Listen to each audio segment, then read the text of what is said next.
Apa ini? Ini air.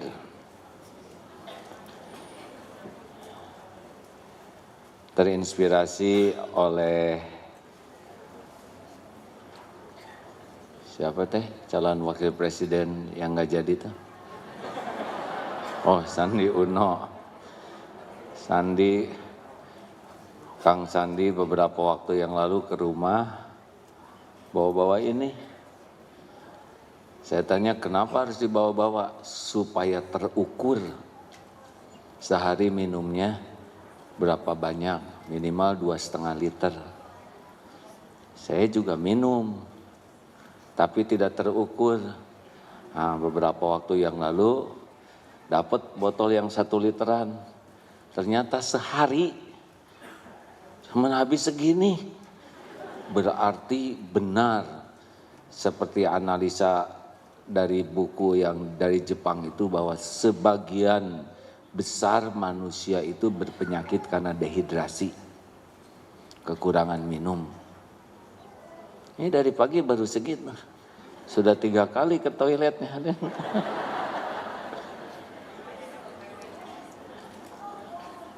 Nah, jangan dilihatin. Insya Allah tidak ada lagi minuman pakai botol plastik supaya menghemat sampah yang tidak bisa didaur ulang. Bismillahirrahmanirrahim. Assalamualaikum warahmatullahi wabarakatuh. Alhamdulillahi rabbil alamin. Segala puji hanya milik-Mu ya Allah. Wahai yang maha menatap, wahai yang maha mendengar, wahai yang menciptakan kami dan segala-gala yang ada di jagat semesta ini. Segala puji hanya milik-Mu, Engkaulah yang mengurus diri-diri kami setiap saat. Tidak ada satupun saat kecuali terlimpah karunia-Mu. Segala puji hanya milik-Mu ya Allah, yang mengislamkan kami, yang menuntun kami mengenal-Mu, yang menutupi aib dan dosa, yang memberikan kesempatan taubat seluas-luasnya. Tiada Tuhan selain Engkau, wahai yang maha mendengar. Engkaulah yang mengatur pertemuan ini terjadi. Berkahilah majlis ini ya Allah. Allahumma salli ala Sayyidina Muhammad wa ala alihi wa ashabihi ajma'in. Siapakah orang yang paling bahagia, paling nyaman, paling selamat, dan paling beruntung adalah orang yang setiap saat senantiasa merasa bersama Allah. Di dalam segala kesempatan, dia tidak pernah kesepian karena dia tahu Allah Subhanahu wa Ta'ala bersama dirinya. Wa huwa ma'akum aynama kuntum. Dan dia bersamamu dimanapun kau berada. Wallahu bima ta'maluna basyir. Dan Allah maha melihat apapun yang kau kerjakan. Al-Hadid ayat 4.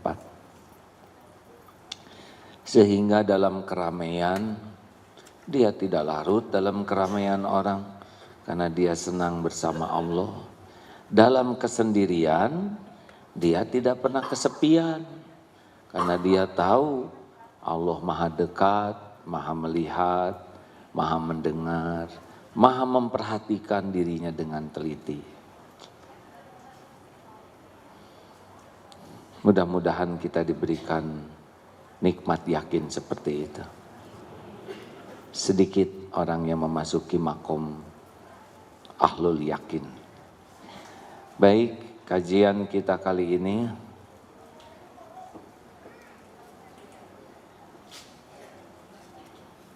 maaf,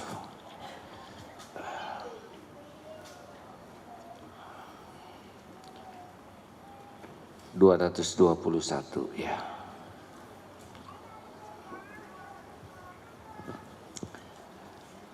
Silakan.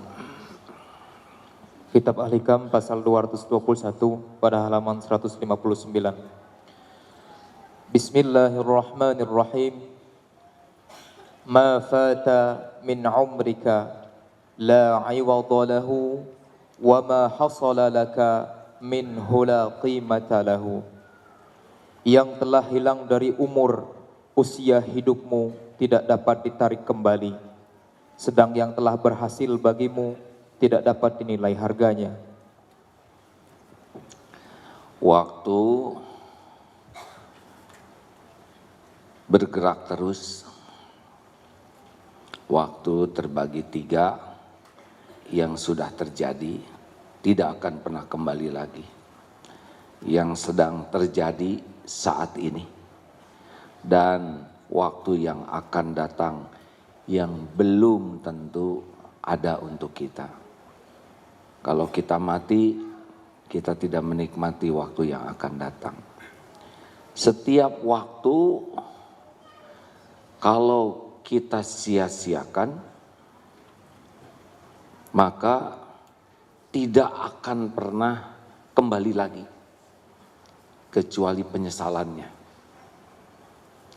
Tetapi waktu yang kita isi dengan sebaik-baiknya sehingga sukses mengisi waktu, itu tidak ada bandingannya harganya. Jadi kesuksesan seseorang itu bisa kita lihat di dalam surat Al-Asr. Allah bersumpah dengan waktu. Bahkan tidak hanya di dalam surat Al-Asr. Wal Asr. Di surat lain wadduha, wal laili, wan nahar. Begitu sering Allah bersumpah mengatasnamakan waktu, karena memang waktu ini adalah kunci seseorang akan beruntung atau rugi. Setiap orang diberi waktu yang sama, 24 jam sehari. Ahli sorga juga 24 jam. Ahli neraka juga hidup di dunia 24 jam. Yang hafal Quran 24 jam sehari. Yang tidak hafal-hafal juga 24 jam sehari. Orang soleh 24 jam sehari. Kaum munafik, musyrikin, zolimin 24 jam sehari. Jadi siapapun yang serius sekali menyikapi waktu, dialah orang yang akan beruntung.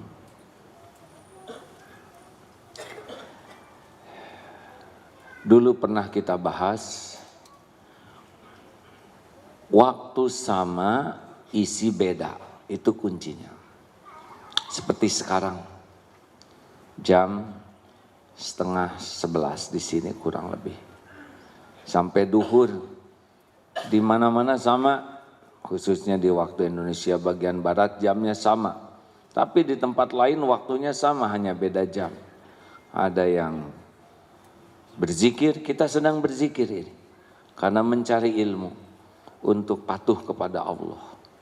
Ada yang tiduran, ada yang bekerja, ada yang nonton TV, ada yang sedang rapat untuk berbuat maksiat. Ada yang sedang berbuat maksiat, waktu sama, isi beda. Tadi malam, sama malamnya.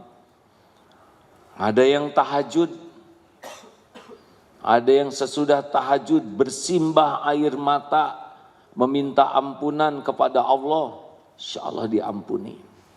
Ada yang munajat, insya Allah dikabulkan.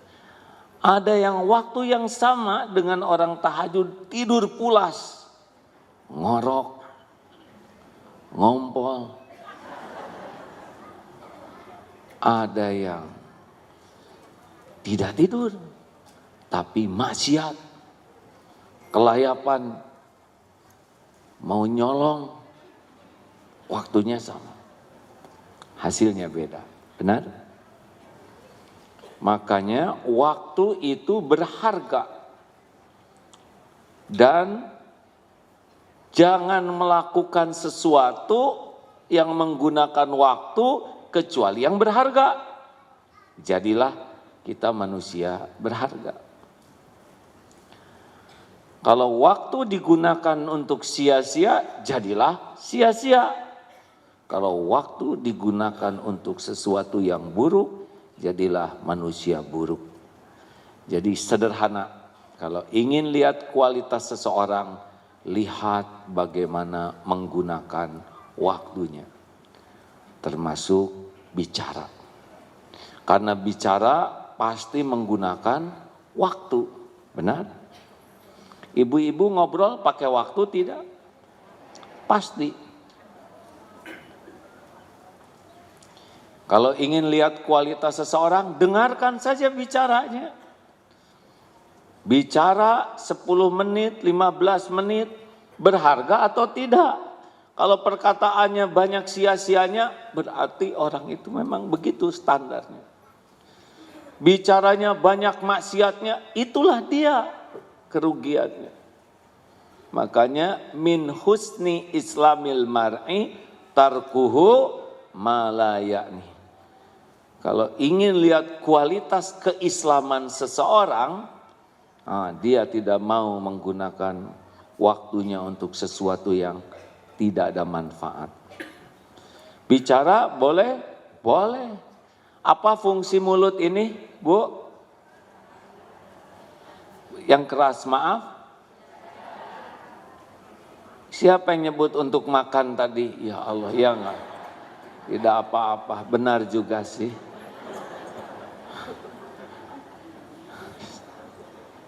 Ya enggak apa-apa. Mulut untuk apa? Untuk makan katanya. Benar juga ya. Emang kita makan pakai dengkul. Maksud saya yang lebih tinggi dari itu. Lisan ini untuk apa Allah menciptakan lisan? Jawab. Bukan untuk bicara. Untuk bicara yang baik. Tuh langsung baru kali ini saya ngomong kayak gini, untung saya tadi tidak jawab. Kan yang paling penting itu diam daripada banyak ngomong. Sambil ngomong. Sudah.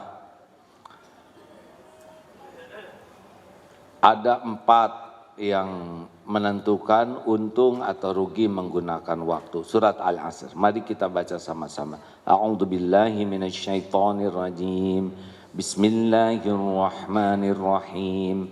Wal 'asri innal insana lafi khusr illa alladziina aamanu wa 'amilus shalihati wa tawassaw bil haqqi wa tawassaw bis sabr. 4.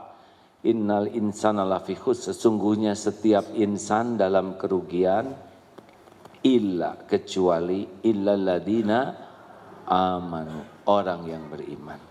Kalau tidak pakai iman, apapun yang dilakukan tidak akan menguntungkan. Walaupun secara dunia mungkin menguntungkan. Tapi untuk kepentingan pulang ke akhirat tidak menguntungkan. Karena tidak akan didasari sebagai ibadah. Makanya setiap waktu harus bisa meningkatkan keimanan kita. Amanu, kata Imam Ibnu Qayyim, bisa juga diartikan paham kebenaran. Jadi orang akan beruntung kalau tiap waktu makin paham kebenaran. Bukan tahu, paham. Rasulullah Shallallahu Alaihi Wasallam bersabda, "Man yuridillahu bihi khairan, yufaqihu fiddin." Barang siapa yang dikehendaki Allah kebaikan baginya, yufaqihu fiddin. Allah fakihkan agama, paham agama. Nih maaf ya, yang hadir, yang menyimak lewat medsos. Mungkin saat yang sama ada yang diberi uang, nih saat yang sama. ada yang diberi makanan, ada yang diberi pakaian, ada yang diberikan harta, ada yang diberikan pujian, ada yang diberikan gelar nih saat yang sama ini, ada yang diberikan jabatan, tapi yang ciri orang yang akan diberi kebaikan oleh Allah, diberikan paham. Jelas hadirin sekalian? Mana yang lebih berharga saat ini? Milih mendingan diberi paham agama atau diberikan paham masakan?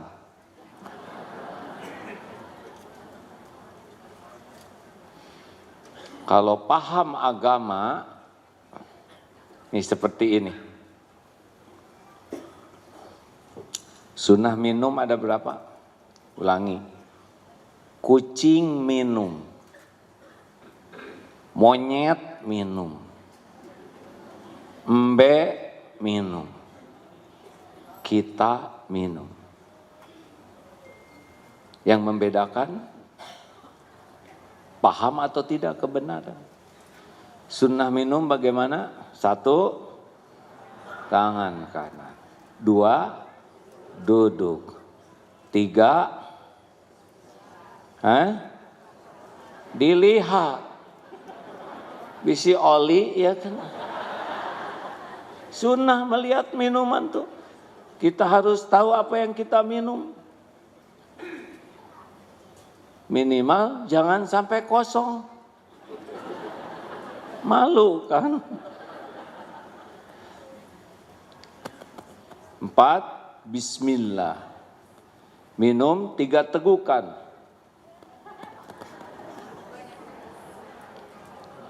Jangan bernafas sambil minum, itu sunnah. Kalau sudah, alhamdulillah. Tambah 1 lagi, jangan mencela kalau tidak cocok. Ini nggak enak, nggak boleh. Tinggal simpen saja. Nah itu yang membedakan kita dengan monyet. Kalau kita tidak menggunakan sunnah, apa bedanya dengan yang tidak mengamalkan sunnah? Nah, bisanya bernilai minum kita kalau punya pemahaman tentang kebenaran. Minum, setiap orang minum, binatang juga minum. Tapi yang paham kebenaran jadi kebaikan, jadi pahala, jadi dakwah. Masya Allah. Lupa.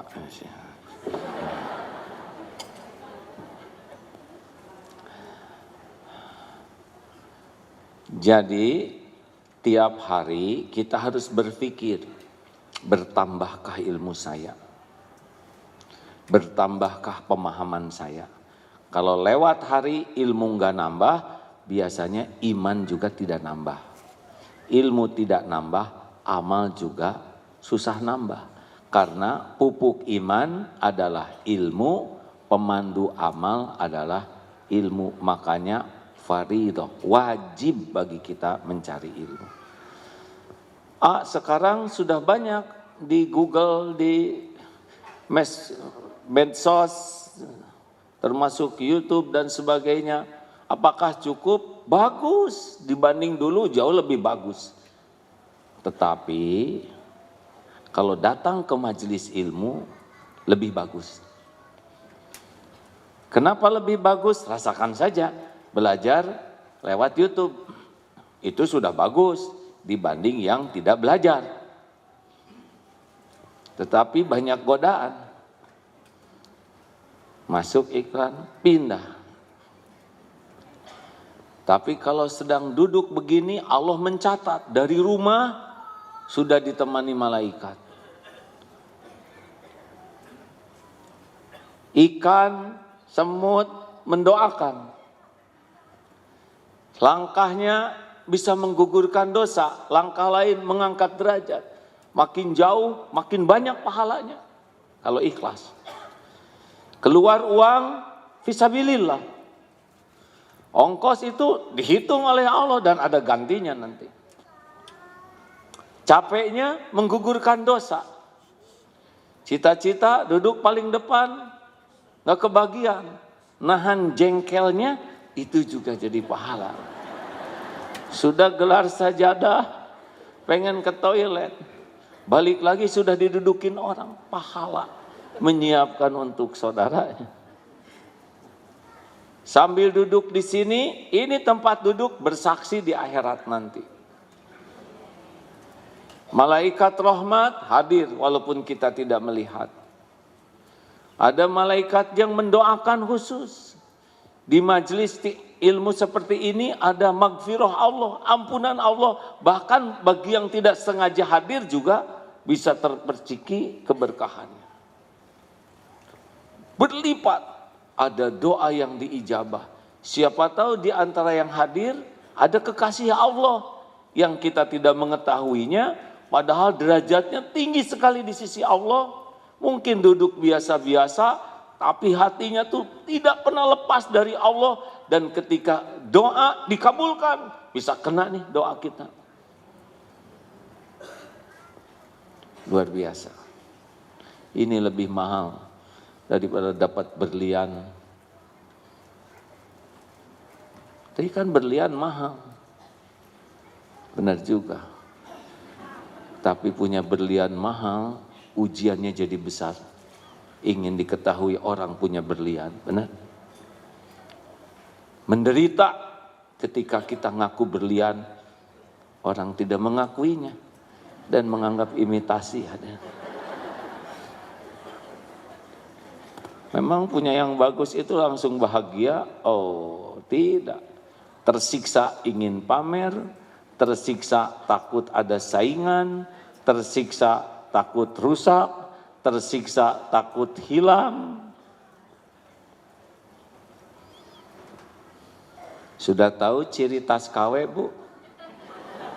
Dengan tas ori gampang. Nanti kalau hujan, pulang hujan akan ketahuan dari reaksinya.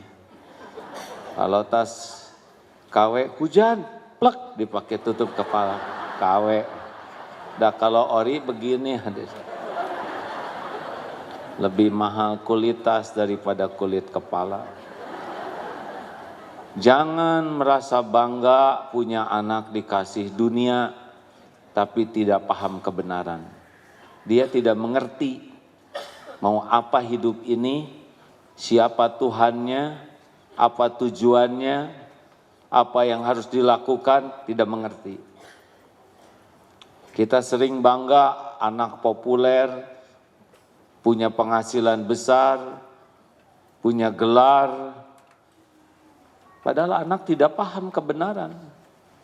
Karunia Allah itu justru man yuridillahu bihi khairan yufaqihu fiddin. Maka berbahagialah para suami yang istrinya diberi kemudahan memahami kebenaran. Berbahagialah para istri yang suaminya dimudahkan memahami kebenaran. Karena suami jadi mengerti bagaimana jadi suami yang benar kalau dia paham.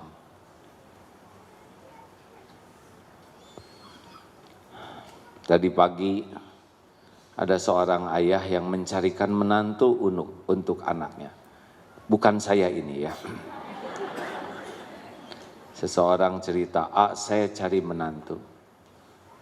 Nah akhirnya beliau nih orang yang biasa terbang. Lihat ada salah seorang stafnya yang kelihatannya suka sekali ke pengajian. Pramugari.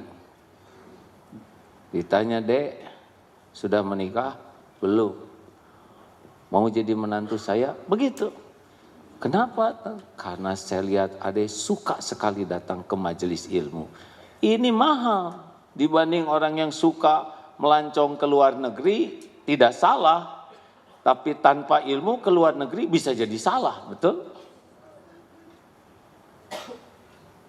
Makanan bisa yang haram bisa dimakan. Yang didatangi yang jadi maksiat, bukan yang jadi amal soleh. Tapi dengan paham kebenaran, waro tidak akan berbuat salah.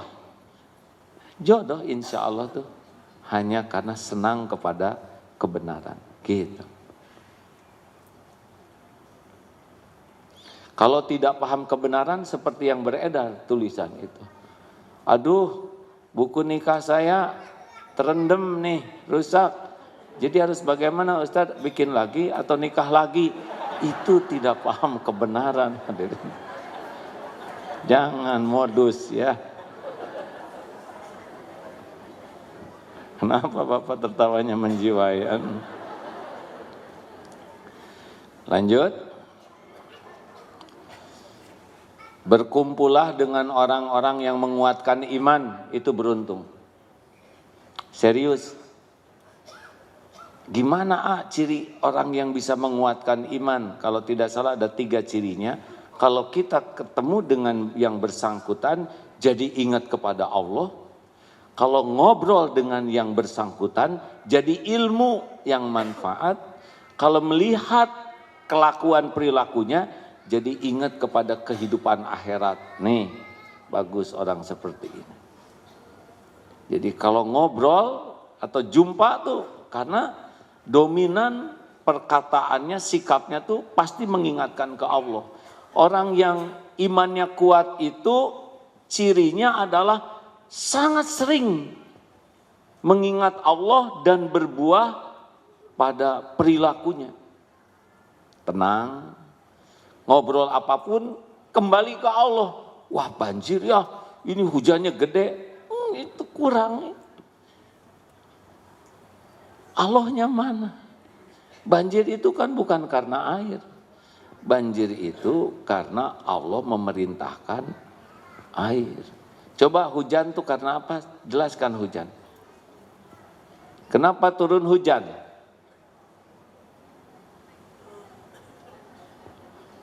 Semuanya tawadu nih hadirin.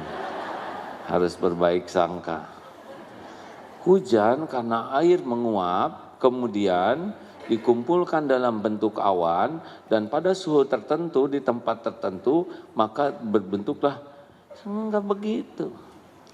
Hujan itu adalah perintah Allah, air menguap, dikumpulkan oleh Allah dalam bentuk awan, di tempat yang Allah tetapkan, maka dijadikanlah butiran air hujan dengan jumlah yang sesuai dengan yang Allah kehendaki, di tempat persis yang Allah kehendaki. Dan semua air yang jatuh dalam keadaan bertasbih kepada Allah.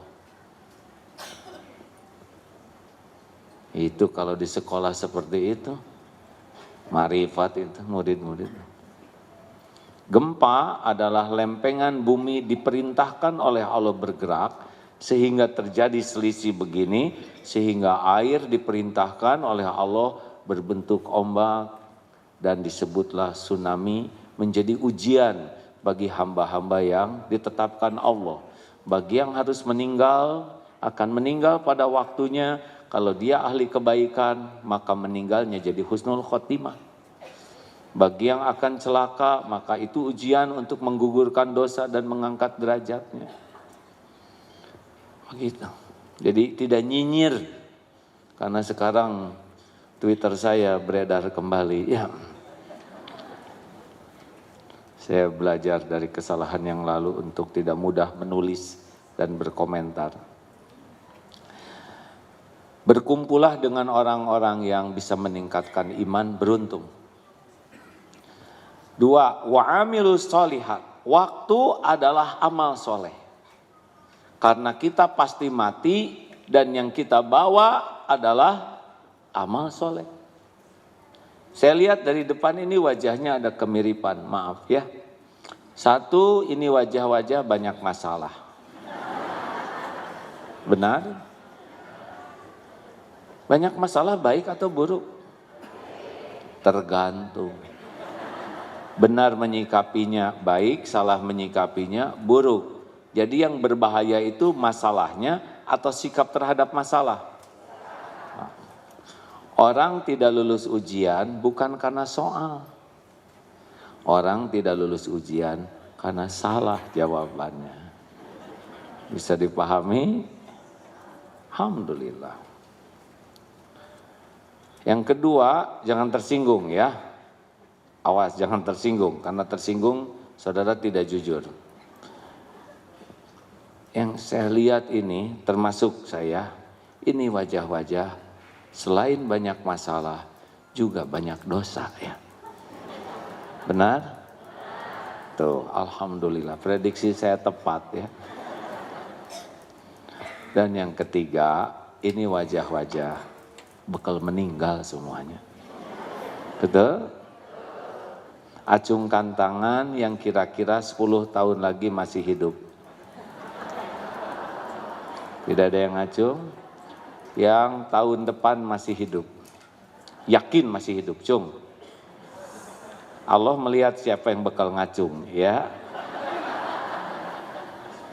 Acungkan tangan yang kira-kira bulan Februari yakin masih hidup. Ada yang yakin? Minggu depan lah. Besok juga kita tidak yakin masih hidup, benar? Saya pun tidak yakin siang sore nanti bisa pulang ke rumah. Banyak yang pergi dari rumah dan tidak pulang kembali. Kalau kita mati, apa yang kita bawa? Harta? Gelar? Pangkat? Jabatan? Tidak. Yang dibawa hanyalah amal soleh kita dan amal salah kita.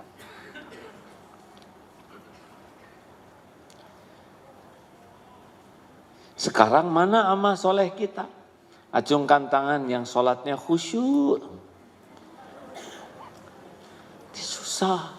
Kita mencari, saya saja mencari sholat saya yang khusyuk hampir tidak ketemu.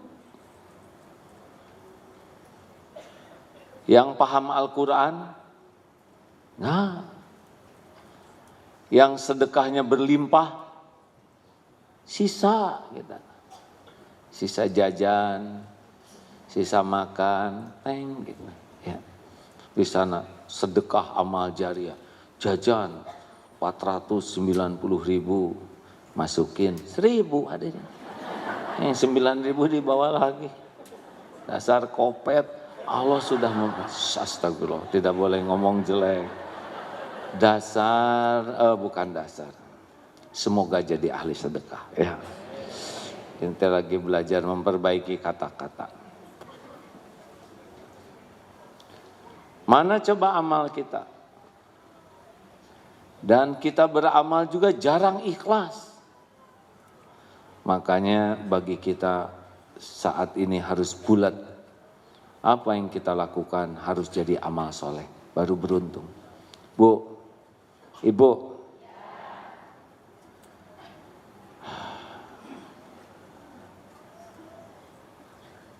Mau bahagia, berumah tangga mau bahagia, jangan terlalu cinta kepada suami, ya. Dengar nasihat ini, serius. Bukan tidak boleh cinta, kalau sudah terlalu cinta, nanti tidak jadi amal soleh. Karena semuanya karena suami, bukan karena Allah. Sedangkan syarat amal soleh itu 2. Satu, niatnya lillahi ta'ala. Yang kedua, caranya benar menurut syariat. Baru jadi amal. Kenapa ibu senam? Supaya badan saya bagus. Supaya suami saya tidak berpaling ke lain hati. Lewat itu. Ibu rajin saya saum Daud. Alhamdulillah Ustadz. Baru juga 2 minggu 4 kilo loh. Target saya 8 kilo turunnya. Berarti saya akan saum Daud selama 2 bulan. Itu mah bukan saum Daud. Nurunin kiloan. Ada orang yang baik kepada orang lain supaya dianggap baik. Ada yang berbuat baik kepada orang lain supaya orang lain jadi baik. Ada yang berbuat baik kepada orang lain supaya dia tidak berbuat jelek. Ada yang berbuat baik kepada orang lain supaya orang lain terjerat oleh kebaikan kita. Sehebat apapun kebaikan yang dia lakukan tidak jadi amal. Karena memang bukan karena Allah. Jadi kalau kita baik, ya baik saja. Kenapa kok ibu baik sekali kepada suami? Ya karena Allah suka sama yang baik sama suami. Tapi suami ibu tidak menghargai kebaikan ibu. Itu urusan suami saya. Urusan saya adalah saya berbuat baik supaya Allah ridho. Yang punya surga itu bukan suami saya. Allah loh mbak. Suami saya cuman manusia biasa. Gak usah kayak gitu ngomongnya. Semua manusia biasa. Jangankan membahagiakan saya mbak. Suami saya membahagiakan dirinya sendiri aja susah. Bagaimana saya berharap dari yang gak punya apa-apa. Saya cuma ngarep-ngarep selama berumah tangga ini. Saya masak jadi amal. Saya beres-beres jadi amal. Saya ngurus anak jadi amal. Saya berkhidmat kepada suami jadi amal soleh. Saya tidak tahu kapan saya pulang. Apapun sikap suami saya usahakan jadi amal. Kebaikan suami saya syukuri, semoga jadi amal. Sikap suami yang kurang baik saya sabari, semoga jadi amal. Kenapa pada bengong gitu? Baru kepikir ya. Kalau ibu banyak sakit hati teh ciri-ciri kurang ikhlas. Men, Pak Emen, bro, sama kita juga ya. Kalau jadi suami banyak sakit hatinya, berarti banyak berharap dari istri untuk kepentingan pribadi kita. Apakah tidak boleh berharap dari istri? Boleh. Berharap istri jadi solehah, boleh. Berharap istri jadi dekat dengan Allah, harus. Berharap dari istri hatinya bersih, bagus. Tapi berharap istri menghormati, berterima kasih, memuji, mengagumi, nggak ada perlunya. Nggak perlulah kita ingin dikagumi istri, karena emang nggak mengagumkan, ya. Perlukah kita ingin dihargai istri? Enggak. Perlu tuh bisa menghargai. Kalau ingin dipuji, ingin dikagumi, ingin dihargai, ingin dibalas budi, gak bahagia. Karena tidak jadi amal soleh. Lakukan saja yang terbaik. Tapi istri saya mah banyak sekali ngoreksi saya. Apalagi makin rajin pengajian, habis saya. Koreksi habis-habisan. Menguap, jangan begitu Pak, Rasulullah tidak begitu. Itu kan karunia Allah Pak. Istri solehah, tapi bukan istri yang diem, geleyeng, sana sini, dan enggak napak kakinya. Horor itu kan. Istri yang solehah itu adalah istri yang mati-matian berusaha agar suaminya jadi ahli sorga.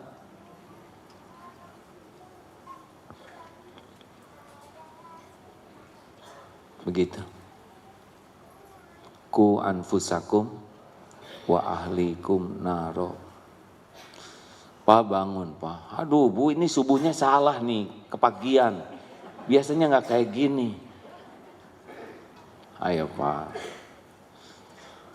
kalau kebakaran saya pasti membangunkan Papa lebih dari ini. Tidak mungkin saya biarkan Papa terbakar. Tapi di akhirat pasti lebih panas. Bangunlah Pak. Diamlah Bu. Doa, ya Allah. Bangunkan suami. Kamu ngadain kematian? Bukan ya. Hadirin, begitulah hadirin. Kalau lihat dan berjuang itu bukan untuk imbalan dunia, tapi sebagai amal soleh. Cirinya apa? Kalau kita niatkan amal soleh, tenang, enak aja, anteng. Kalau bukan karena Allah, pasti nggak anteng. Gampang tersinggung, gampang sakit hati, gampang jengkel, marah, dan semuanya itu hanya urusan duniawi, bukan urusan akhirat. Jadi hadiah untuk amal soleh Jangankan pahala di akhirat, di dunianya aja udah enak tuh. Orang yang bersedekah dengan ikhlas tuh enak. Tidak, ini lambat sekali, ini postingnya enggak gelisah dia. Dia kan udah sedekah pas diposting atau ke tempat banjir. Ya Allah, beginilah banjir. Lihatlah. Sambil dandan dulu kicep. Bukan tidak boleh segala diposting. Tapi kalau nyumbangnya cuma roti 2. Dah lah. Tidak ada yang tahu juga, tidak apa-apa. Allah pasti tahu kok. Tidak ada medsos, enggak apa-apa. Ini saya mendengar ada cerita bagus-bagus ini. Suatu saat ada yang menceritakan, itu orang itu baik sekali. Itu suami istri baik. Baik bagaimana? Senang sekali nolong orang. Padahal mereka bukan orang kaya. Sangat sederhana, bahkan suaminya sudah tabrakan sehingga tidak bisa berfungsi normal tubuhnya untuk bisa bekerja. Tapi di mana ada kesempatan berbuat baik, mereka pasti. Apakah membantu masak, ada kebanjiran, datang dia memindahkan barang-barang di balik segala keterbatasannya. Ada yang sakit, dia datengin, dia kunjungin. Dan lihat nih foto, saya diperlihatkan fotonya, sedang nolong bawa tidak ada jaim. Kebetulan ini yang istrinya, yang ibu-ibu. Biasa aja enggak dimanis-manis ya. Lalu dengar bagaimana selanjutnya. Ini istrinya alhamdulillah kemarin berangkat umroh. Jadi ada seseorang yang memberi hadiah. Silakan pakai ini untuk umroh, kata suaminya. Ibu aja yang pergi duluan. Insya Allah mudah-mudahan pada waktunya nanti Allah juga mengundang saya. Mendahulukan istrinya, saking baik suaminya. Istrinya berangkat, Masya Allah yang ngobrol tadi, udahlah kita ongkosi juga. Ternyata diongkosi juga berangkat untuk umroh. Tidak pernah minta, tidak pernah berharap dari orang.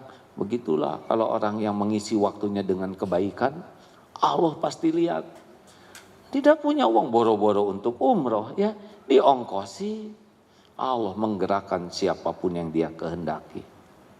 Hal jazaul ihsan illal ihsan.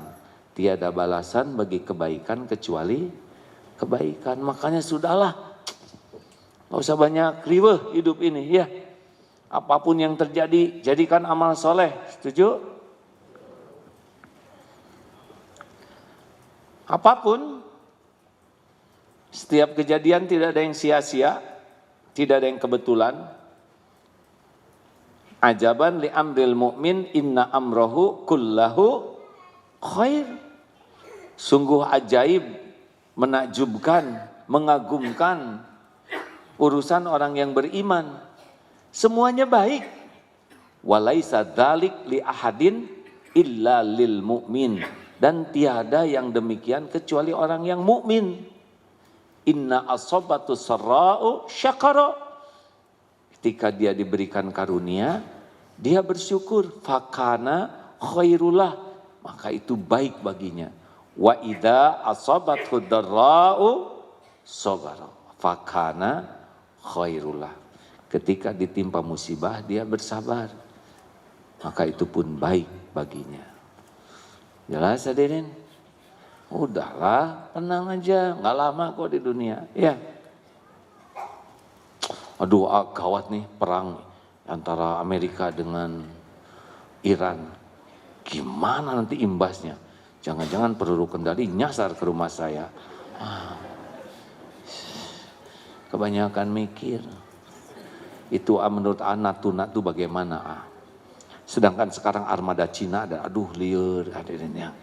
Boleh tahu, boleh baca, tapi harus jadi amal soleh. Ya, setuju?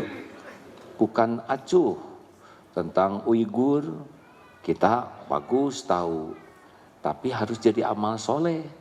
Jangan sampai hanya membaca. Di Australia sekarang kebakaran hutannya luar biasa. Nah, kita pun harus berbuat sesuatu, minimal doa. Apakah mungkin doa saya yang begini ini didengar oleh Allah?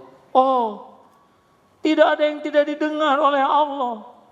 Tapi saya jarang khusyuk. Allah tahu. Lebih baik doa walaupun jarang khusyuk daripada tidak doa sama sekali.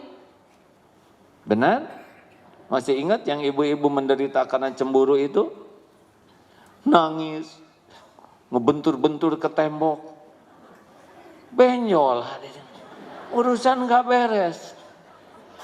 Ngerobek bantal, lihat pakaian suami, diinjek-injek, masukin ke toilet. Apa ini? Selesai masalahnya. Lihat motor suami digeret pakai gunting. Kacau ini. Cemburu ke suami, ambil air wudhu. Sholat. Sambil pedih tuh. Sholat saya tidak khusyuk, jarang khusyuk. Nanti sholatnya juga enggak khusyuk. Sholat. Allah tahu kok. Ibu ambil air wudhu sambil males ya. Ya Allah. Hidup gini-gini amat. Allah ya Karim, Allah lihat Bu, ibu ngebasuh tangan, ngebasuh semuanya, gelar sajadah ulun pakai kaki, ya Allah. Rapihkan, ya Allah, ampun saya kurang khusyuk, sholat. Allah tahu kita terbatas ilmu, terbatas kemampuan untuk sholat khusyuk. Tapi Allah tidak menyia-nyiakan kebaikan sekecil apapun. Karena mengamalkan wasta'inu bisabri wassalah. Matikan HP, jangan segala langsung status. Ya Allah.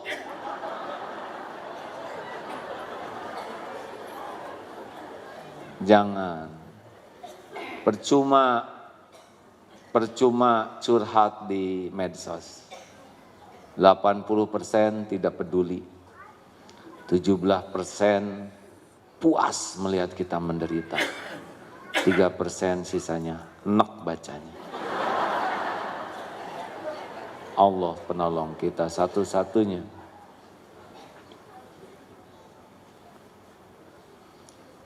Jadikan amal soleh, ngedidik anak. Kenapa anak saya nggak mau sholat, Atau periksa sholat kita sebagai orang tuanya. Saya sudah nyuruh, nggak usah marah gitu ke saya. Saya sudah tegas. Saya marahin anak saya karena nggak sholat. Atau kata anak saya sederhana. Teman saya sholat, teman saya nggak sholat. Baik-baik aja sama saya. Ibu sholat, nah jadi amuk-amukan begini. Jangan-jangan gara-gara sholat nih amuk-amukan. Boleh jadi begitu. Kalau kita sholat, jadikanlah sesuatu tuh menjadi sesuatu yang membuat anak tuh merasa beruntung dengan sholat itu. Jangan merasa terancam. Aneh orang yang nyuruh sholat jadi galak, kasar, ketus. Udah pemahaman terbatas, lingkungannya juga kurang baik. Lihat orang tua yang sholat tidak jadi contoh, tidak menenteramkan. Jangan salahkan anak. Harusnya tobat sambil pegang kaki anak. Duh ya Allah, pegang tangannya. Anak ini titipanmu, milikmu, amanahmu. Ampun, saya belum jadi orang tua yang amanah. Ampun ya Allah, saya belum jadi contoh yang baik. Ampun, saya belum bisa mendidik dengan benar.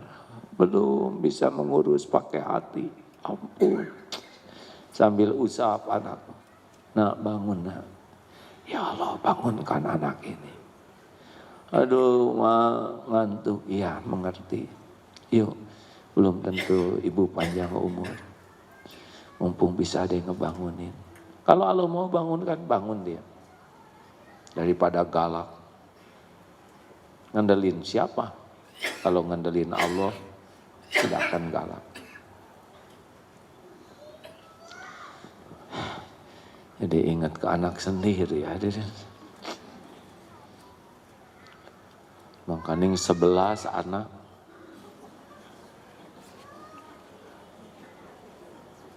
Jadi sedih.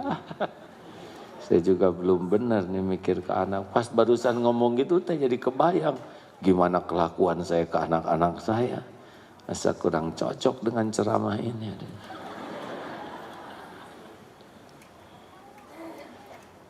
Watawassaw bil haq. Jadikan setiap waktu itu saling berwasiat dalam kebenaran.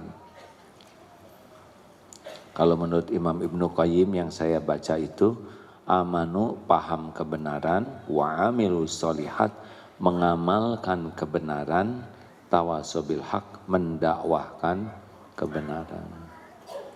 Wa man ahsanu qawlan mimman da'a ilallah wa amila sholihan wa qalu innani minal muslimin. Adakah yang lebih baik perkataannya selain daripada orang yang menyeru ke jalan Allah? Harusnya kalau sudah kumpul-kumpul, tetap target kita tawassaw bil haq. Saya ini enggak pandai bicara. Tidak harus pandai bicara. Karena perkataan itu tidak seberapa dibanding keteladanan. Dakwah yang paling penting itu keteladanan. Sabar anak-anak. Sing sabar jadi anak. Innallaha ma'asobirin, tahu? Sesungguhnya Allah tuh bersama orang sabar. Ibu tuh ingin kalian jadi anak yang sabar. Sabar itu indah. Gitu. Anak kan bingung di mana indahnya ya gak? Jadi anak tuh nggak boleh marah-marah. Mau masuk surga, dengar ini dalilnya. La taghdab walakal jannah. Sebel ibu mah. Jadi gimana itu dalilnya kurang nyambung. Bu, maaf ya. Hati-hati kalau ngobrol dengan orang itu tuh. Ya. Dia itu emang rajin ke pengajian. Cuma suka ngomongin orang. Hati-hati aja. Saya sih hanya mewanti-wanti. Ibu tahu sendiri kan di dalam surat Al-Hujurat ayat 12. Haram hukumnya ngomongin orang. Ghibah itu seperti memakan daging bangkai saudara yang sudah mati. Menjijikan. Hati-hati aja ya Bu ya. Gitu hadirin. Dia lagi ngomongin siapa?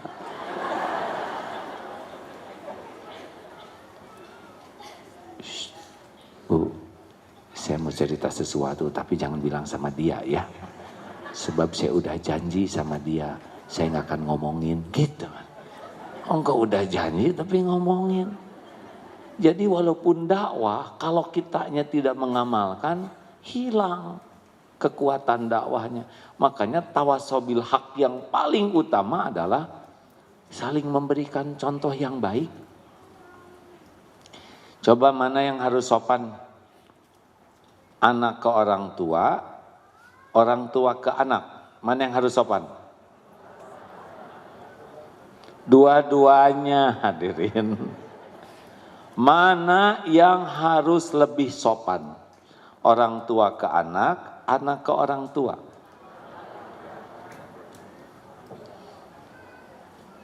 Dipikir dulu ya. Yang mana yang harus lebih sopan? Anak ke orang tua. Anak belajar dari mana sopan ke orang tua? Kalau nggak diajarin orang tuanya. Bu, kalau anak harus sopan ke orang tua, terus tahu sopan dari mana? Dari orang tua. Jadi yang mana yang duluan sopan? Aduh, jangan bikin jengkel hadirin. Jadi, sabar ya benar ya. Tenang, harus cocok dengan ceramah sendiri. Ternyata ceramah itu lebih gampang hadirin. Daripada mempraktekannya ya. Harusnya orang tua lebih sopan ke anak. Coba, yang paling sopan para sahabat atau Rasulullah? Rasulullah SAW. Seharusnya orang tua yang lebih sopan ke anak, sehingga anak tahu sopan santun. Mana yang harus sopan? Guru ke murid, murid ke guru. Dua-duanya. Yang harus lebih sopan guru, karena murid itu jadi dapat ilmu, dapat pelajaran dari gurunya. Sing sopan kamu anak murid, senyum ah. Ini juga senyum Pak Guru.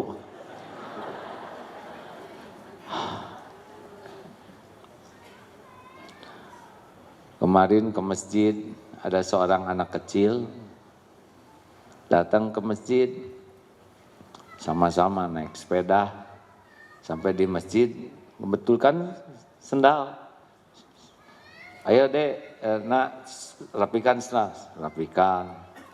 Tiba-tiba tiap yang datang tuh jadi hati-hati, langsung ikut merapikan sendiri. Ada yang lain ikut merapikan. Selesai sholat ditanya, gimana tadi hikmahnya? Masih kecil anaknya. Oh Pak, ternyata orang itu bisa niru kalau kita mulai dari diri kita. Tadi kan saya cuma ngerapiin, orang-orang jadi rapi semua. Ternyata anak aja bisa belajar kalau dia mulai dari dirinya, maka yang lain niru. Inilah tawasobil hak. Coba pas datang, hehe, beresin sendal, sing rapi mana ya? Enak lihat wajah kita. Ngarap-ngarap kita tidak ke masjid lagi. Makanya mari kita jadikan dimanapun kita berada, setiap waktu berusaha jadi contoh kebaikan dengan niat tawasobil haq. Dan kita pun belajar dari orang lain. Maaf ya, ini duduk begini, kiri, kanan, depan, belakang. Ini adalah ilmu bagi kita. Ini samping kiri kanan tuh kelebihan dan kekurangannya, kebaikan dan kesalahannya, ilmu buat kita. Ada yang pas duduk tuh senyum, ibu apa kabar? Baik, tiba-tiba ngasih permen, gak bilang silakan. Dan bukan satu, tapi sebelah juga ada yang ngasih, bu separuh ewang ya. Pelajaran, oh gening geuleuh hadirin. Pelajaran, astagfirullahaladzim, serius tuh. Astagfirullahaladzim. Pernah suatu saat, astagfirullahaladzim. Ini saya mohon maaf kalau cerita ini saya sebutkan karena saya yakin ini pun kejadian izin Allah gitu ya. Di mana gitu ada tugas dakwah kalau tidak salah di Taiwan gitu. Ada museum. Masuk, saya lihat ada waktu luang. Maaf ya, tiba-tiba rombongan yang di depan itu buang angin bu, ibu. Waduh pas di depan saya. Aduh ya Allah. Tapi karena ingat ilmu ini semua kejadian itu adalah ilmu. Oh, berarti setiap kali buang angin harus pastikan tidak ada orang di belakang ya. Karena yang di belakang kan jadi meledak semua. Pelajaran. Begitu hadirin. Lihat kelebihan, kekurangan, ketemu dengan orang ramah. Dia nggak bicara tentang ilmu keramahan. Kok enak ya, dia tuh ramah, sopan, tawadu, nggak banyak bicara. Ini ilmu bagi saya. Saya harus perbaiki diri saya. Ada yang datang,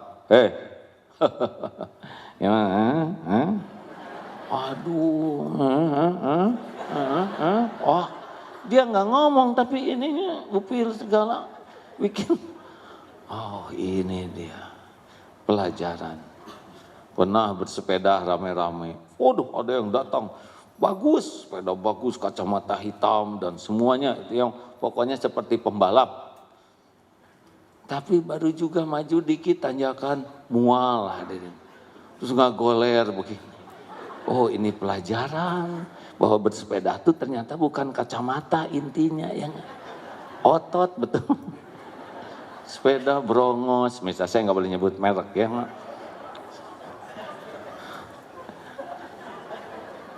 Gak boleh menertawakan hadirin, karena saya juga pernah muntah.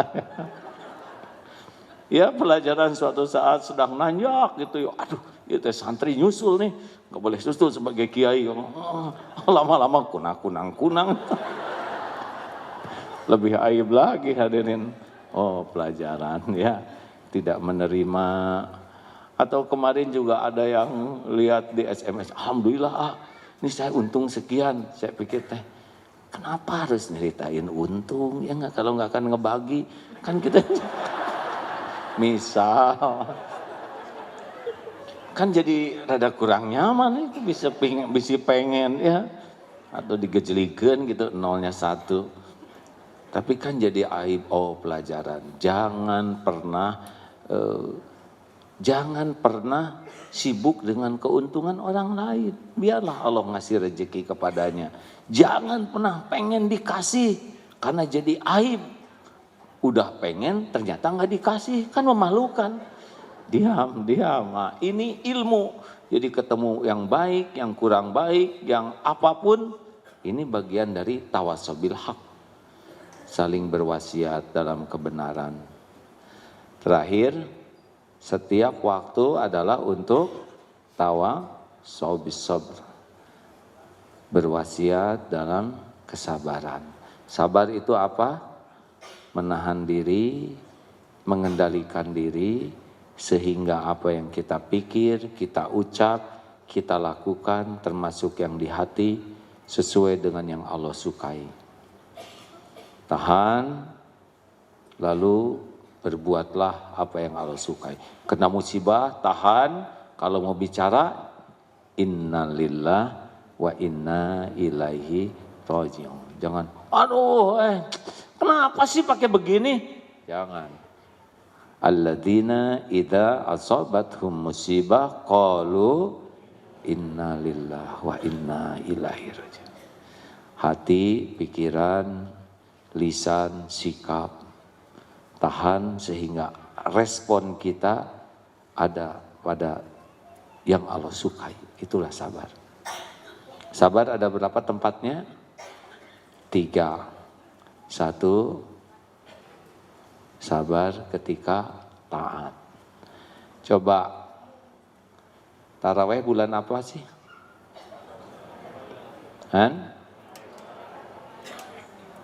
Ramadan, benar ya. Astagfirullahaladzim. Bener wae ibu-ibu teh, walaupun bukan ibu yang saya tanya ya. Taraweh bulan apa? Maksudnya bulan Masehinya apa? Kalau bulan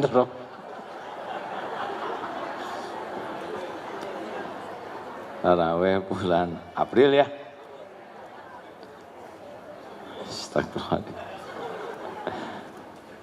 Ibu, jujur ya, jangan langsung salehah. Nanti taraweh enaknya yang 23 rakaat atau 11 rakaat. Jadi bukan masalah dalil ya, tapi masalah ringkasan.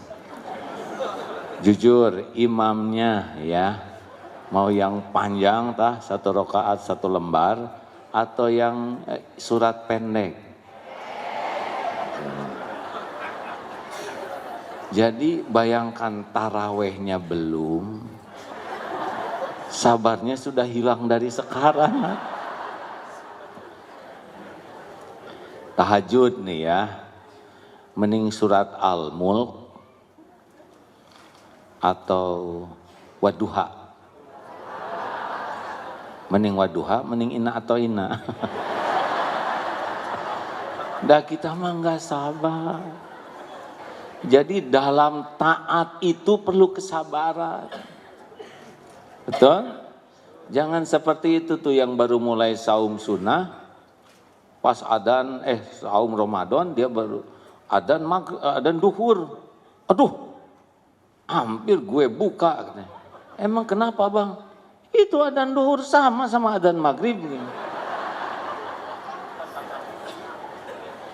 Kurang sabar ya. Ciri orang yang saum kurang sabar sering nanya jam. Berapa menit lagi? Harusnya makin panjang, makin dinikmati. Tolong hadirin, sabar itu dalam taat. Kayak baca Quran gitu ya. Aduh, kadang-kadang 1 juz tuh merasa berat bagi yang tidak biasa. Tapi bagi yang sudah merindukan pahala, kedudukan di sisi Allah, itu jadi kurang tuh.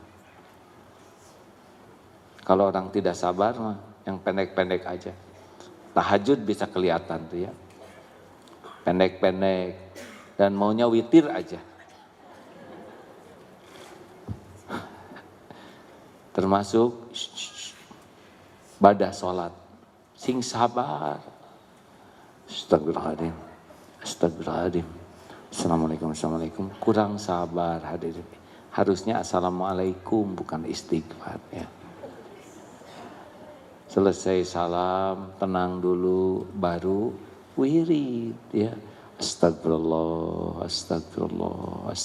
Allahumma antas salam. Baru subhanallah, tenang. Jangan segala urusan jadi penting. Ini mau juga sholat, langsung masuk ke saku. Subhanallah. Itu teh nggak sabar. Kemudian harus sabar dalam memilih uang yang mau dimasukkan ke kotak infak. Keluar 120. Yang mana yang dimasukkan? 20. Ternyata 3 lembar yang keluar tuh 125. Yang mana yang dimasukkan? Pas dimasukin lagi ternyata ada lagi selembar 2.000-an. Sing sabar. Caranya mah jebet-jebet nggak usah banyak mikir kalau mau sedekah. Dari dulu saja rezeki ada lagi. Benar? Jangan suka kebanyakan mikir kalau mau sedekah. Kalau banyak mikir teh jadinya kikir. Sayang. Ke saku. Apa nih? Cincin kagok lah. Udah tahu cincinnya ring biasa. Sabar dalam menjauhi maksiat. Ada yang nanya, kenapa jarang lihat ibu-ibu? Lihatlah, tapi secara umum. Kenapa? Dah bisa nyangkut matanya. Makanya barisan depan ini bagusnya lansia ya. Itu lebih aman, Wan. Lah iya, dah harus jaga pandangan. Jangan sampai saya ceramah, tapi di sisi Allah ada dosa yang saya lakukan. Sebisanya, seminimal mungkin lah. Gitu. Bicara juga tahan. Kadang dalam bicara ingin memamerkan diri, memamerkan keluarga, memamerkan amal. Nah ini harus tahan, sabar untuk tidak jadi maksiat. Punya HP tuh harus sabar, Bu. Kalau enggak mah dikit-dikit keluar buka tas. Dalam sebuah perjalanan tidak sengaja di depan itu ada ibu-ibu, ada yang asisten rumah tangga dan ada anak. Si anaknya mimisan, cuek karena 4 jam selama di pesawat. Ibu ini sibuk dengan medsos, segala dilihat. Kebetulan di pesawatnya itu ada internetnya. 4 jam itu nonstop. Masukkan sebentar, keluarkan lagi, gitu lagi. Harus sabar, ini bisa jadi sumber maksiat. Dan sabar menghadapi musibah. Sabar dalam taat, sabar dalam menjauhi maksiat, dan sabar ketika menghadapi musibah. Ini harus dilatih karena setiap saat ini ada kejadian ini, benar? Dalam taat ini sabar. Kayak ke masjid tuh nggak mau langsung sholat tuh biasanya. Kedepruk, duduk, keluarin HP. Sing sabar. Katanya Ronaldo kalau main bola nggak pernah main HP ya. 2 jam dah kuat hadirin. Terima kasih sahabatku sekalian. Padahal tahun lalu sudah berakhir pengajian ini ya. 2019. Alhamdulillah. Kita berusaha mengumpulkan dana untuk berbagai kegiatan, terutama membantu yang sedang banjir ini ya. Silakan hadirin bagi yang ingin bersyukur kepada Allah, bersedekahlah.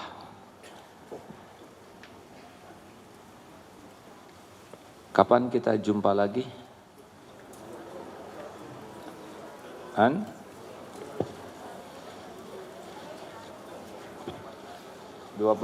ya, kalau ada umur insya Allah.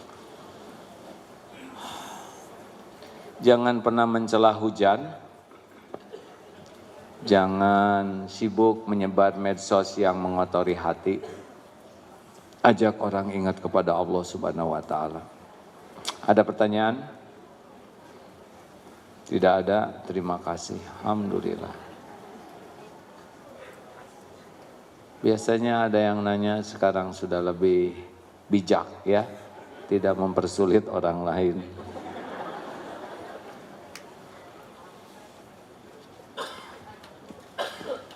Rekan-rekan, terima kasih. Mudah-mudahan ada umur tanggal 21 Januari bisa berkumpul lagi. Kalau ingin nambah pahalanya boleh ajak orang lain, dan ngajak tuh jangan cuman ngajak, ongkosin, bonceng, traktir, pol kalau mau berbuat baik tuh ya. Karena sebetulnya rezeki kita itu adalah berbuat baik. Mana yang lebih beruntung? Yang bersedekah, yang disedekahi. Mana yang beruntung? Yang bersedekah, yang diberi sedekah. Apa dek? Dua-duanya benar. Yang lebih beruntung yang mana? Yang di. Benar. Perlukah kita menunggu orang lain berterima kasih? Jawab.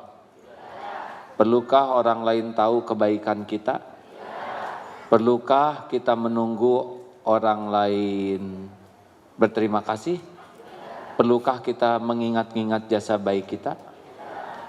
Perlukah kita ingin dihargai kebaikan kita oleh orang? Jawab. Kalau orang tidak berterima kasih bagaimana? Tidak apa-apa? Serius? Teruskan atau berhenti berbuat baiknya? Asli ini? Kalau kebaikan kita tidak dihargai bagaimana? Beneran? Nggak apa-apa, yakin? Berhenti atau teruskan berbuat baiknya? Ini Allah mencatat siapapun yang menjawab ini ya. Jangan heran pulang dari sini Allah mengetes apakah perkataan kita sesuai atau tidak. Serius hadirin, ini Allah maha mendengar, Allah maha melihat, Allah yang mengumpulkan kita, dan Allah tahu siapa yang menjawab. Jadi jangan heran pulang dari sini Allah ngetes, berbuat baik ke orang yang kita bonceng, pas turun tuh pergi aja gitu, ingat ini testing. Sampai di rumah, Pak makan nggak enak makanan kamu, testing ya Allah. Jangan sampai gagal menghadapi testingnya ya. Kan begitu, belajar matematik diuji matematik. Kita belajar ilmu tauhid, pasti ujiannya juga sekitar ini. Jangan risau dong, aduh nanti saya diuji tauhid saya. Itu ujian itu bukan untuk membinasakan. Ujian itu untuk meningkatkan. Kita aja sampai ngutang anak supaya dikasih ujian di sekolah. Ya. Apakah ujian sekolah untuk membinasakan anak-anak? Terima kasih. Alhamdulillah. Kalau tidak ada yang nanya, alhamdulillah. Sudah telat, Pak. Assalamualaikum warahmatullahi wabarakatuh. Mohon izin bertanya, kita mungkin sudah mengetahui semua bahwa akhir-akhir ini banyak kejadian, banyak musibah, baik bencana alam, banjir, longsor, sebagainya. Kemudian apabila kita simak di medsos atau di media lain, masalah ini menyalahkan seseorang, menyalahkan atau membuat sempurna seseorang, sehingga orang itu atau oknum itu merasa terpojok, merasa direndahkan. Kami mohon penjelasan. Iya. Saya juga ikut sedikit banyak menyimak. Saya kira orang yang sangat beruntung itu Gubernur Jakarta sekarang. Itu dikit-dikit dicari kesalahannya, dibully. Saya membayangkan di akhirat itu untung betul, Pak. Kekurangan sedikit aja dikoreksi, kelebihannya tidak dipuji. Ini kan karunia besar, Pak. Dunia mah nggak lama. Jadi gubernur berapa lama sih? Paling lama 2 periode, betul tidak? Kadang 1 periode, tapi yang lama tuh di akhirat. Jadi ini salah satu karunia kalau kita berbuat baik tidak dihargai, supaya makin sempurna keikhlasannya, gugur dosa-dosanya. Siapapun yang berbuat baik ya, tidak hanya gubernur, Pak Presiden, menteri atau siapapun, tetap ada yang tidak suka, tidak apa-apa. Saya juga dulu titik-titik heboh, Pak, 7 tahun. Apaan? Padahal sah menurut agama, sah menurut negara, dan sudah garis hidup saya. Daun jatuh aja ada takdirnya, masa segede gini nggak tertulis ya. Tapi tetap, dan saya tanya ke guru saya, kenapa saya dihina habis-habisan begini, sedangkan yang berzina itu malah cuma beberapa kali aja dihinanya, dikit.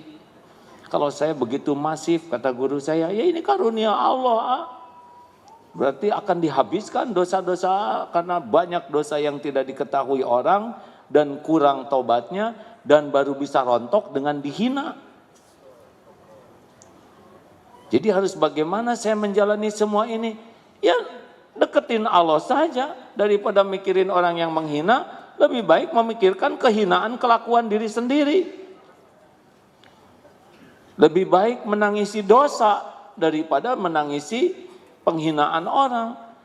Orang itu sakit hati, omongan orang itu sakit hati kalau kita dengerin. Tulisan itu bikin sakit hati kalau kita baca. Makanya nggak usah denger, nggak usah baca, anteng we berbuat baik. PDLT itu jawabannya apa? Tahu PDLT, Bu? Perbaiki diri dan lakukan yang terbaik. Itu jawaban yang paling penting. Dulu saya gitu rumusnya dari guru saya. Mau dihina sehebat apapun tenang, Tuhan kita tuh Allah, bukan mulut orang. Rezeki kita tidak akan berkurang setitik pun yang Allah tetapkan karena penghinaan orang. Derajat kita tidak akan turun setitik pun kalau kita diangkat oleh Allah. Gak ada urusan dengan mulut orang, tulisan orang. Tuhan kita tuh Allah Subhanahu wa Ta'ala, bukan mulut dan tulisan orang. Fokus saja PDLT. Apa artinya? Perbaiki diri, lakukan yang terbaik. Itu jawabannya, Pak.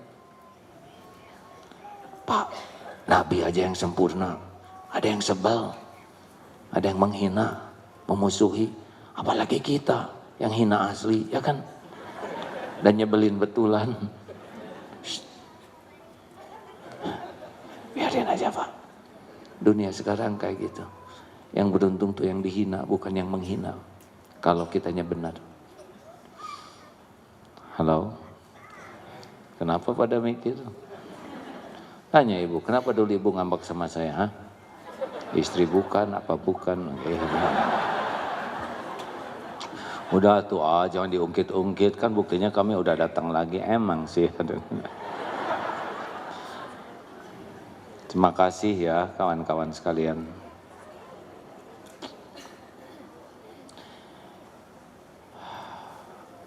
Makin kuat iman, dengar ya. Biasanya ujian juga makin mantep. Wah, saya nggak mau ujiannya berat, saya emang nggak mau naik iman. Berarti mau TK seumur hidup. Ujian berat itu dalam pandangan yang di bawahnya. Seperti, wah Nabi ujiannya berat. Kita yang memandang. Seperti ujian SMA itu berat dalam pandangan SD. Tapi untuk yang pelajar SMA, ya memang sudah di sana disiapkannya. Jadi kalau kita naik keyakinan, nanti ada ujian, lah ujian itu udah dosis kita. Insya Allah bakal membawa kebaikan. Al-Fatihah. Alhamdulillahi rabbil alamin, arrahmanir rahim, maliki yaumiddin, iyyaka na'budu wa iyyaka nasta'in, ihdinas siratal mustaqim, siratal ladzina an'amta 'alaihim ghairil maghdubi 'alaihim waladdallin. Amin. Allahumma salli ala Sayyidina Muhammadin wa ala alihi wa ashabihi ajma'in. Alhamdulillahi rabbil alamin. Ya Allah, Ya Hayyu Ya Qayyum, Ya Arhamar Rahimin, Irhamna Ya Karim. Duha yang maha menatap, berkahi pertemuan ini, berkahi majlis ini ya Rabb. Rabbana Allahumma ja'alna minat tawwabin, waj'alna minal mutatahhirin, waj'alna min ibadikas sholihin. Ya Allah, ampuni semua dosa kami. Ampuni sekelam apapun masa lalu kami. Ampuni ya Allah sehitam apapun kehidupan yang pernah kami lalui. Ampuni semua kezaliman kami kepada ibu bapak kami. Ampuni ya Allah kezaliman kami kepada keluarga, kepada anak-anak. Ampuni ya Allah perilaku buruk kami kepada orang-orang yang baik, yang soleh. Juga ampuni kezaliman kami kepada kaum du'afa. Rabbana zalamna anfusana wa illam taghfir lana wa tarhamna lanakunanna minal khasirin. Ya Allah, ampuni kemusyrikan yang ada di hati kami. Ampuni segala kemunafikan kami. Ampuni dosa yang terang-terangan, dosa yang sembunyi-sembunyi. Ampuni maksiat yang berulang-ulang.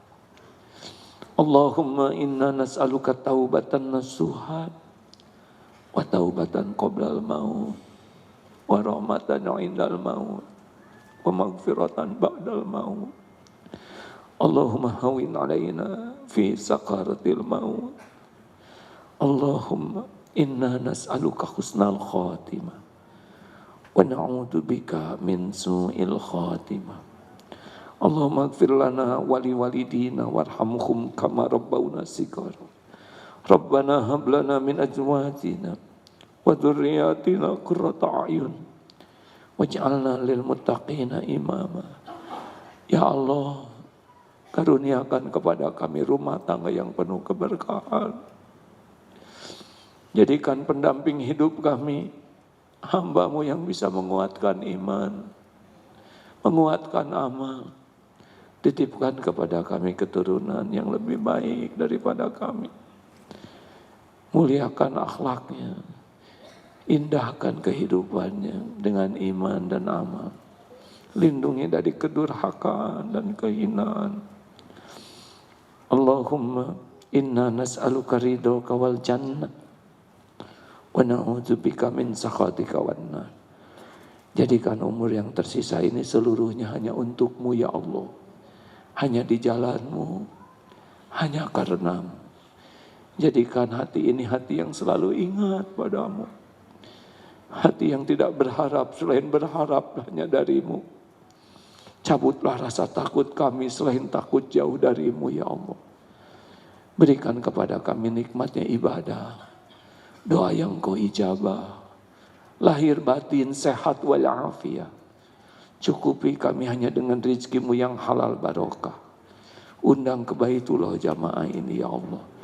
Jadikan haji yang mabrur. Karuniakan istiqomah. Jadikan akhir hayat kami husnul khatimah. Allahumma ighfir lil mu'minina wal mu'minat wal muslimina wal muslimat al ahya'i minhum wal amwat. Rabbana la tu'akhidna in nasina aw akhtana. Rabbana wa la tahmil alaina isran kama hamaltahu 'alal ladina min qablina. Rabbana wa la tuhammilna ma la taqata lana bih wa'fu 'anna waghfir lana warhamna anta maulana fansurna 'alal qaumil kafirin.